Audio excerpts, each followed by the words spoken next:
320 to the Divine Invitation. 19 Sunday after Pentecost.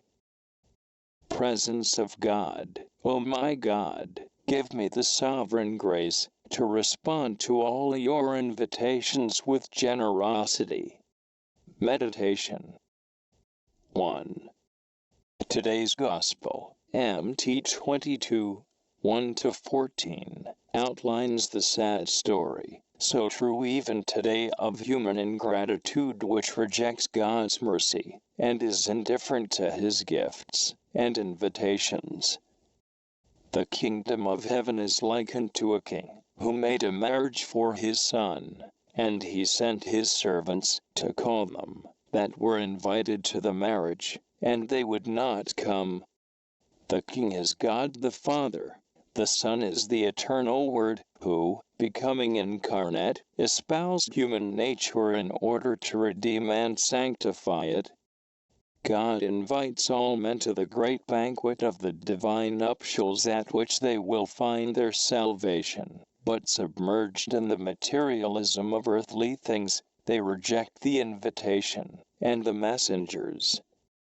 Jerusalem, Jerusalem, thou that killest the prophets, and stonest them that are sent unto thee. Ibid. 23:37 will one day be the lament of the Son of God as he denounces before the world not only the obstinate resistance of the chosen people, but also that of all souls, who have stubbornly and ungratefully rejected his love and his grace. The prophets, St. John the Baptist, and the apostles are the servants, the messengers sent by God to call men to the banquet of the redemption, but they were all taken and killed. They laid hands on his servants, and having treated them contumeliously, put them to death, the Gospel says. Today's parable ends there, but unfortunately, human ingratitude has gone much further. Not only the servants and messengers were killed, but even God's very Son. Yet God's mercy is so great that it cannot be vanquished. He still invites all men to his feast, and even offers this divine Son, whom they have killed, to be their food. The banquet is prepared. Jesus, the divine Lamb, has been immolated for the redemption of mankind, and, if many fail to accept the invitation, others will be invited. The marriage indeed is ready, but they that were invited were not worthy. Go ye therefore into the highways, and as many as you shall find, called to the marriage. We too have been invited. How have we responded to the invitation? Have we not also shown more interest and concern for earthly matters, and for the things of God? Have we not been like the men in the parable, who neglected, and went their way, one to his farm, and another to his merchandise? 2. Today's parable delineates primarily the invitation to the Christian life, the invitation which, being rejected by the Jewish people, is offered to all nations. But we can also see in it a special invitation to follow a particular vocation, a call to the priesthood, to consecration to God, either in the cloister or in the world, to the apostolate, or to a certain mission. In order to respond to this invitation, our assent must be more than nominal.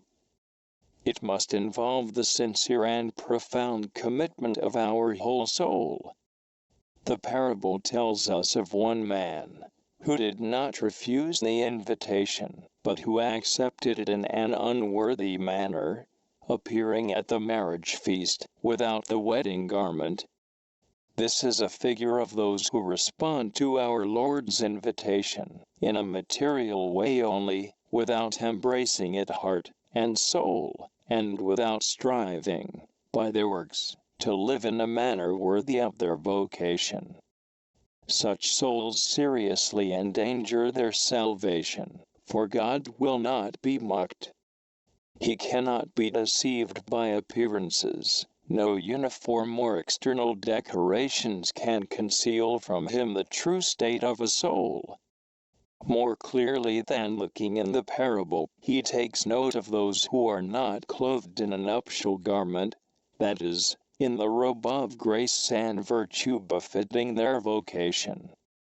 Sooner or later the day will come when he will pronounce for each one of them the terrible words, bind his hands and feet, and cast him into exterior darkness. Without going to these extremes, however, we can still remain far from complete correspondence to the divine call.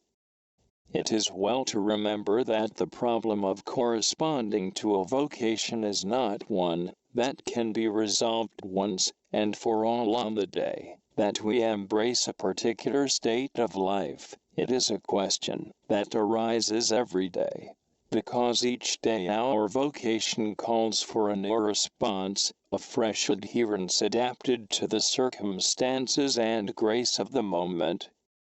A vocation attains its full realization only by our continual fidelity to God's invitations. These invitations follow one another without interruption, and reveal to the attentive soul ever new horizons, presenting new duties, new opportunities for generosity, and new aspects of perfection and immolation. The parable ends with this grave sentence: many are called, but few are chosen. Why are only a few chosen? Because there are few who know how to correspond day by day with the grace of their vocation. Because there are few who know how to accept all the consequences and demands of the divine call, and who always answer yes to the solicitations of grace. Colloquy.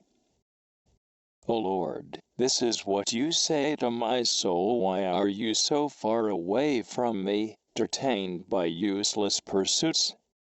Why do you not hasten to prepare a beautiful wedding garment? I suffered death to take you for my spouse. I became man for you, to preserve your life from corruption. I preferred your salvation before all my works. I prepared a nuptial couch for you in heaven, and I commanded the angels to serve you. Would you despise me, your heavenly spouse? And whom would you prefer to me, who in my mercy saved the whole human race? What father could give you life as I have? What father or what spouse can love you as much as I?